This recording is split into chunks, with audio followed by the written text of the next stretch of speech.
Past 19. Let me see if I can take my hat down. It's 27 degrees or something like that outside. But this is early in the morning because we have something of a crisis here. We've got a kitten stuck on the roof. Try to get down earlier and make ways for it to come down. It's got like trees running up the side of my house. It had to got up there that way. I don't know why it doesn't go down them, but for some reason it doesn't understand it, or it's scared or something. So I've been out. I come back over to check on it here early in the morning. It hasn't come down yet, so I put food up there as far as I could get to it. I can't really get up to where it's at. I've got like all these high pitch roofs. And there's a little veranda thing. I don't know what you call it. A little thing that comes out over your porch door. And I put it's like a porch roof or something. I put food and water up there for it. Some of the water I spilled down on myself, or towards myself. That's just one to deal with. I'll let you know in another podcast how that comes out good. I'm sure it'll come out good.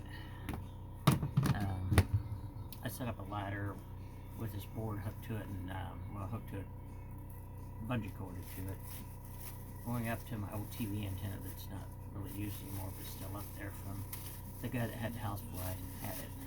So we'll see if the kitten comes down that way. I'm sure, hoping and praying that he does. Getting to the guy that had the house before me, which is kind of what I want to go into tonight. Tonight's probably not so funny, but it's important stuff that we all need to know. And if some of us don't pass this information along to the next generation, etc., they won't know. They're told all kinds of different things anymore, and they just don't know. There's all kinds of people online saying World War II wasn't real, and this wasn't, the concentration camps weren't real, and all that. That's a bunch of bunk. I met a soldier that I think he was been in his probably 90 or so when I saw him. He was at a museum, we went to the Air Force Museum, and there's a little museum there about the concentration camps and the Holocaust. And as a U.S. retired soldier was just shaking and crying because his daughter had to tell me that when he was in the little museum there to that Holocaust, it was all he could take, because he was one of the U.S. soldiers that helped free one of the concentration camps to free the Jewish people. And he said you could smell, and it's not from Jewish people, gotta make this clear. This is because people have all kinds of anti-Semitic crap that I don't like here. It's from having large numbers of people working and starving them to death in one little area, and having ovens burning the people that they killed. That's what the stench is. So you can smell the stench for miles. See the horrible shape of people in and let them loose. So this is kind of like a short tribute to some people I know. I'm just going to deal with World War II and maybe a little bit of the Korean War. I had 3 uncles that fought in World War II. They were older than my dad. My dad didn't go to World War II. He kind of fell in that category between Vietnam and the Korean War. And was pregnant for it was even before the Vietnam War, but my mom was pregnant for my daughter, and so he didn't get inducted, but it was before the Vietnam War. It would have been a different time. So at any rate, my 3 uncles, the first of them went over on in the U.S. Army, fought for Patton's army. I was in France, did all the training and everything to fight the Nazis, to liberate Europe from the Nazis, and eventually liberate. Part of that whole thing was to liberate the people in the concentration camps, as well as everything else that was to come against. But he went over there, did all the training for fighting, and there were people lying about their age to get in and everything else. I think it'd be hard to do now with all the computerized things. Everything's, they've got every information, everybody, but back then it wasn't like that. It was just in paperwork in local offices and things. If you want copies of it, you had to have carbon copies that you literally put on pieces of carbon between them and copied them. And so not every office had all the information. Everybody had to wait and ship it from one place to another, on and on and on. I could go with that. But he was, he got in, was barely old enough to get in, and went to fight. And he would, he had, later would drink a lot, and remember the war things. And he wouldn't talk to most people about it, but I was 10, 11, 12 years old at the time, not when he was in the war, I'm not that old, but later, after he'd been out for a long time, and he knew I was interested in history of the war and things, and so he would talk to me. And he told me, he didn't want me to join him. I was all interested at the time as a kid in the military and the war, and I'm for, we need a good military about that. But he told me he would kick my A, if I went into the Army, because, he didn't want me to go to the war with the kind of stuff that he went to. He was an all-American patriot. Fixing the cat food as we talk here. I don't hear the kitten crying, so I'm hoping that it's either eating or coming down, or both. So, or, one after the other. So, he told me different things about, like, the German Panzers. That was the name for the German tanks, and they had trained them. You could get in a foxhole, and if they didn't see you in the foxhole, the Panzer tank, which these have been Panzer IIIs and Panzer IVs, but later there was the Tiger tanks. They weren't as easy to deal with. None of them were easy, but I'm just saying, they were worse.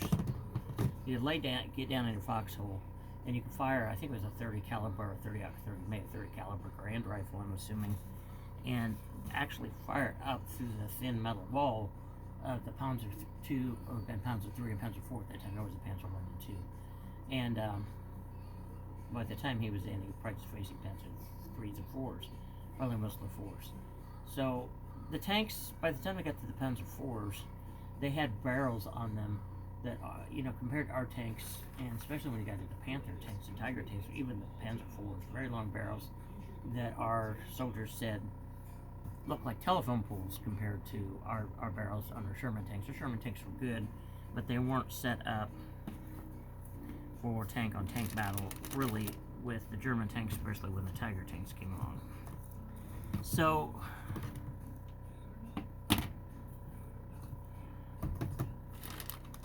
there were different ways you could defeat them. You could throw a Molotov cocktail on the back of the deck, towards the back and the sides. There was an air intake there for the engines. It would actually suck the fire from the gasoline that was burning in the Molotov cocktail into the engine compartment, set the engine compartment on fire. If you couldn't, normally if you saw a tank coming, you wasn't a foxhole, you'd try to roll over in front of it where it couldn't see you, but you had to be fast so it didn't get you under the tracks. And you could lay down and shoot up through the bottom of it if you could get your rifle in that position. That was difficult to do. Or you could drive over, jump on the back, throw a Molotov cocktail on, or a grenade, put a grenade up in there somewhere in the engine compartment or in the hatch of the tank, throw it down. But he also told me, he says, you're going over there to fight, and you get over there, you're, not realizing the Hitler Youth, and you get over there and have to shoot somebody that was shooting MG-42 machine guns at you. They were the fastest machine guns, and they're 1,000 rounds per minute. They sound like a buzzsaw. It's a lot higher than it sounded, but it's terrifying. And you shoot them to keep them from killing more of the people, and then you get up there, it looks like a 12-year-old boy, because Hitler Youth, and this is the way in these kind of countries, those kind of countries, not ours, those kind of countries, they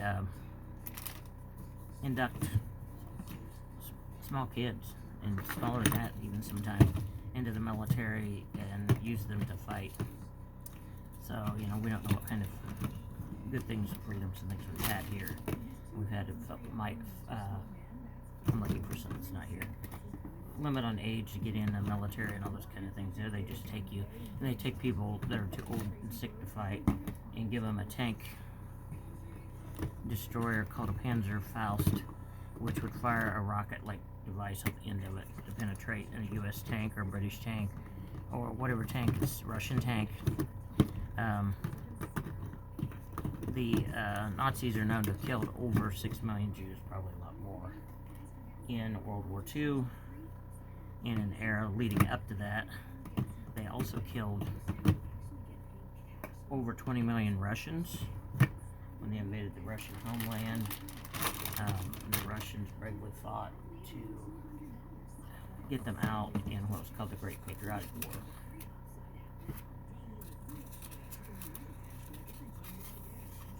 So there's still a lot of remembrance and animosities there.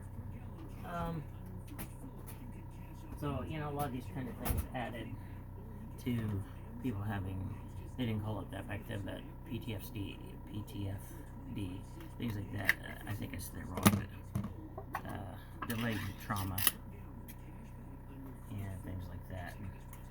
One way he dealt with it was drinking, but eventually he got off that, quit all that. He smoked and stuff like most people in the military did at the time, and had emphysema and died in his mid-60s over it. But he was a war hero in the way that he went to fight for his country. He was brave, stood up, fought, and did everything he could. Even he was captured twice by the Nazis, and he fought to get out, got out once, and the Germans were camouflaged so well, he walked into the German lines. He was recaptured. They could have shot him. If you're trying to escape, a lot of times they'll just kill you in war. So that's what was going on there. And how he got captured the first time, him and one or more of his buddies, I know there was at least another person, was in the bottom, like in a basement of a French house, because France had been overrun by the Nazis, and U.S. forces were over there rescuing France from the Nazis.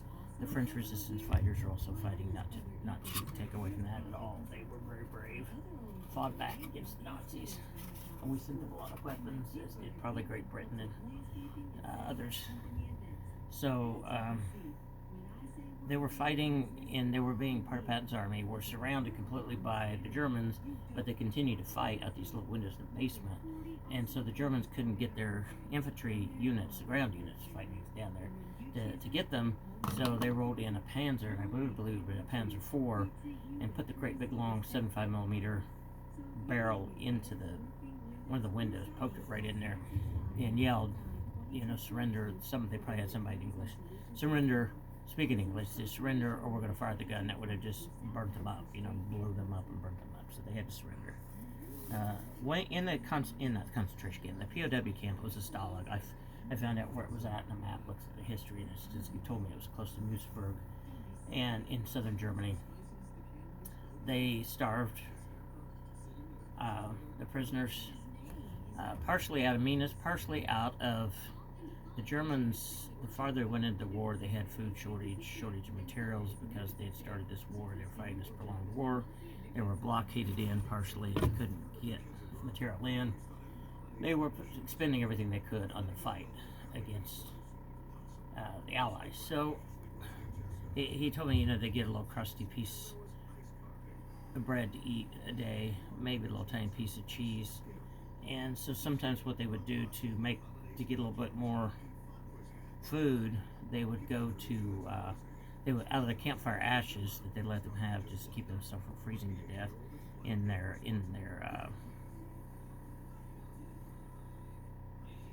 I don't know what you call it, but the little building the prisoners lived in the POW camp in the Stalag, in that little hutch or whatever. They'd have a little pot-bellied stove, and they'd have a fire in there. They'd take the ashes and make lye soap. Germany was out of staples like soap to wash your clothes, to wash your body. Lye soap's not very good for you. It can age you fast. It takes rips off layers of skin slowly. Not that you can just see, but it comes off. But the German women needed the soap. They couldn't get it from their supply lines, so they would go to the POW camp fence. German guards around with rifles and machine guns, German Shepherd dogs, Rottweilers, all that kind of thing. And in his camp, I know they had German Shepherds. And you know, he didn't hold it against dogs, by the way, but they would set the dogs loose on him when they weren't even doing anything. They had to train them mean, and they would attack them and bite them. But my other uncle after war had a German Shepherd, and this uncle always had dogs and cats, so they weren't against they know they were trained that way. But and they would trade lye soap, homemade lye soap, through the openings in the fence. These German women who give them a little piece of crusty bread or a little bitty piece of cheese, and to keep them from totally starving to death. So he broke out once, got out, and got captured again. So he was in there again, being abused, misused. At some point, they must have had a fairly decent Stalag commander come in, because when U.S. bombers were coming over, because they were bombing Nazi Germany in submission because they wouldn't quit fighting. Of course, they didn't know where the POW camps were. They wouldn't have been bombing their own people. But there were bombs from U.S. planes falling all around, probably B-17s. I don't know. They could have been B-24s, B-17s, B-25s, but most likely B-17s. They're falling all around the camp, blowing the whole camp area up. And so the Stalag commander opened the gates and told them, "Run for your lives, we're all going to die." Of course, he didn't want to stay there. Parts of it might not have just been him being nice, but survival himself, because as long as he has prisoners there, he's got to stand there, him and his guards, and guard them. So they let them loose.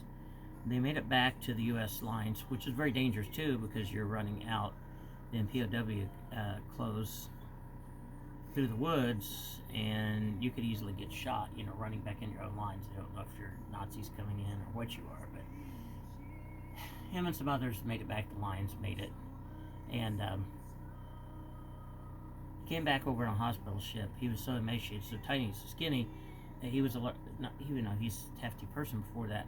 When he got back and walked over the railroad tracks, it took months to get back on the ship, and that's dangerous itself, because the Nazis were using U-boats to sink ships.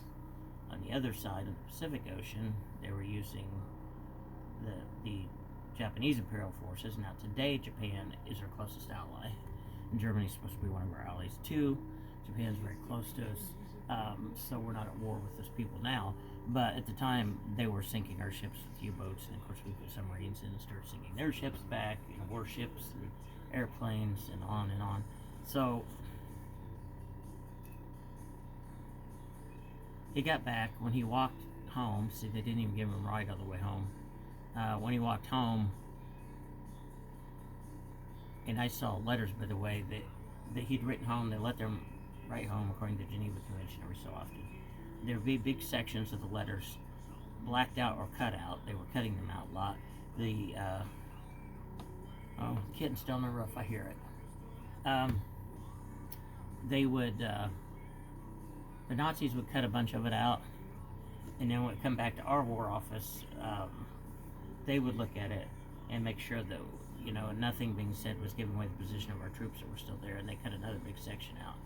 But my grandparents at least had known that my uncle was still alive. When he got home, they didn't recognize him coming over the railroad tracks to head home, because he was so sick and skinny, even after he'd been on the hospital boat being fed and things. But later in life, he was heavier, and I'm sure it's kind of like when I've had some rescue cats I've talked about before that were used to not having enough food. When they could get food, they ate it and got big. Same thing with him. But he was a good uncle. He told me a lot of stories true stories about it. He gave me some of his military ribbons and badges and some different things that I put on a YouTube thing one time, on just a separate YouTube thing. I could show him again sometime at some point, but I had him as a kid, took him to school, showed him off. The one thing that bothers me, I was really proud of him and really into military stuff at that, and I wore a safety pin at or something, a Patton's, was it 5th Army, whatever his army was, the Patton's Army, 8th Army, 5th Army, I can't remember, I think 5th, badge on my jacket, and it came off at recess. I looked and never found it. I'm sure another kid picked it up, but that bothers me to this day. But the other stuff I have his dog tags, I have his POW dog tags.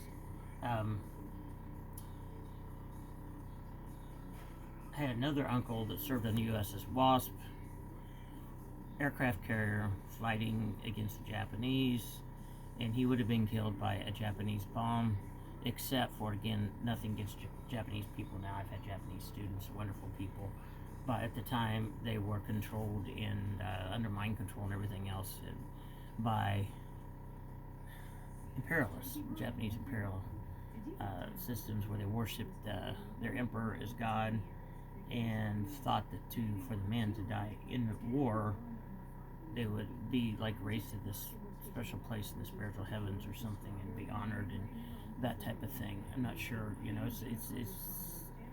It's not.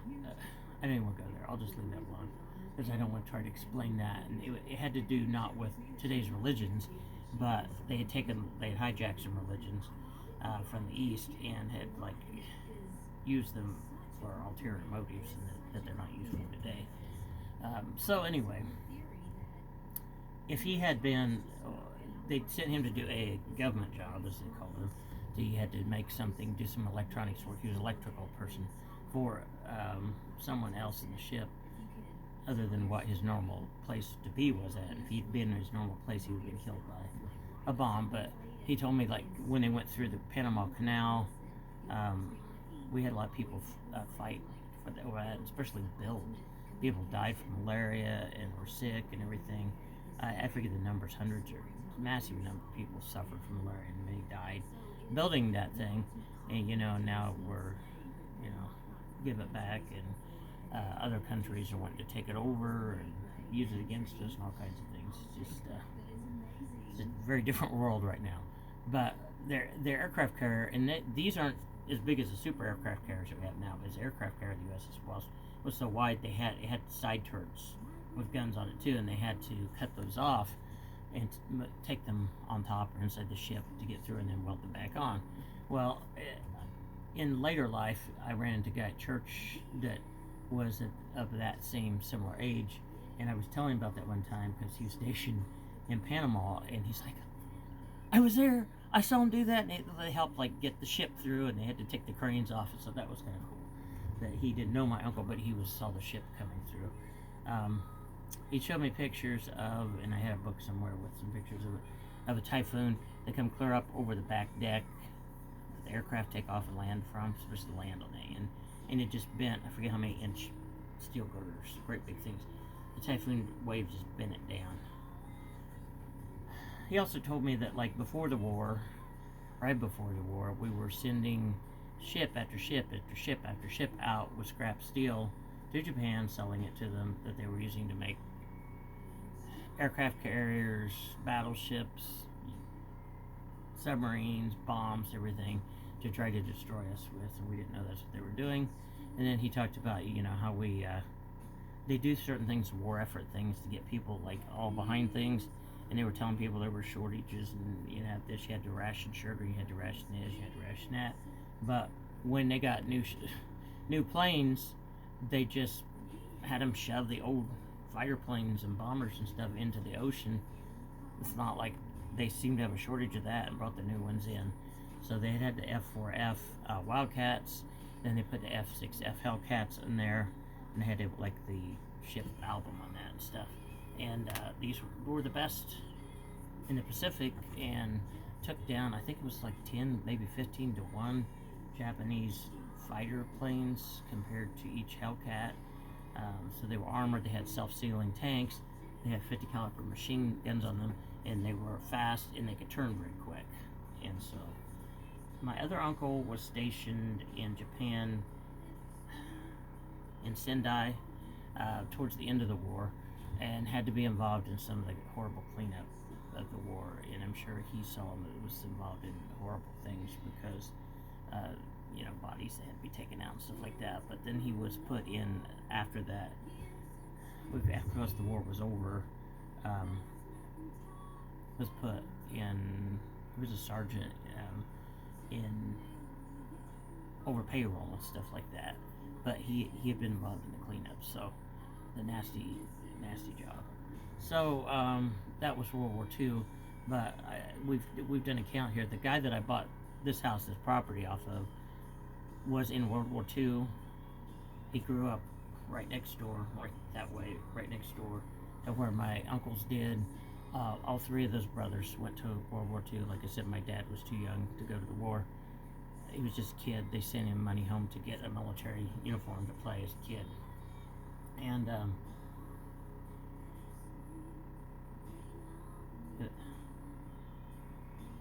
So this guy went to World War II. There's a guy right across the street went to World War II. There's people right down the street. Like everybody, pretty much, if you were of age, I don't know what it is, something like a lot of like 14, 15, 16-year-olds lied about their age to get in. I'm not sure if it's 16 or 17 they would take you then. And they didn't take you at 12 like Germany did, 10, 12 years old. So all this like whole neighborhood, this is just a sample. This was the way all across the United States. They call them the Great Generation. They went to fight, and I'm not recommending people go fight in foreign wars or anything. You know, I think we need to protect our homeland. I'm not going to get up to politics again. But they were going to protect the world from the Nazis and from imperialism in the Pacific, and that was headed here, by the way. The Germans and the Japanese at that time, again, nothing against them now, but at that time, they were under the control of some very evil people, planned to make all of North America part of their territory, all of Asia, all of Africa, all of Europe, and they were close to doing it. In the Pacific, North Africa, most of Europe, they didn't get it all. In the Middle East, they were involved there, and pushing into these areas and taking everything over. So that's that. But then, like a lot of these people, like the guy that I bought this house of, the guy right across the street, it's been 5 years later, the Korean War came up. They volunteered and went right back to the fight. So I had a friend I used to be in church with. He gave me some stuff that was here. It was in his early 90s, who also fought in both wars. And he told me a lot of things as well, and I won't go into all that detail now because I don't want to keep this video very long. But he was there, and they had flat top. They weren't regular aircraft carriers. They were victory ships where they turned other ships into aircraft carriers to get through World War II quickly, and then they continued to do some during the Korean War. During the World War II, he was on the LST. There was LVTs, now let's use on LVT. It was one of the larger ships that supplied the landing craft and the soldiers to go into the islands and stuff. But during the Korean War, he would said our fighter planes and fighter jets, some of our early fighter jets, would take off, and he'd see them going down to hit the Yangtze River to fly in and hit Chinese targets at that time, Chinese communist targets, because the Chinese communists had stormed into North Korea and then down into South Korea and almost took it over. There were a few thousand American troops fought, and most of them got killed in the beginning of the war trying to protect Seoul, Korea, the capital Korea, until we could get more U.S. troops and British troops and some other troops in there. So that's all I want to say about that right now. I mean, I could go in more detail, but that's tonight's story. I'll catch you in another podcast. Again, remember, push like and subscribe. Check out the science videos as well and the animal videos. Hopefully I'll have a good story to tell you about the kitten coming down when I post another one.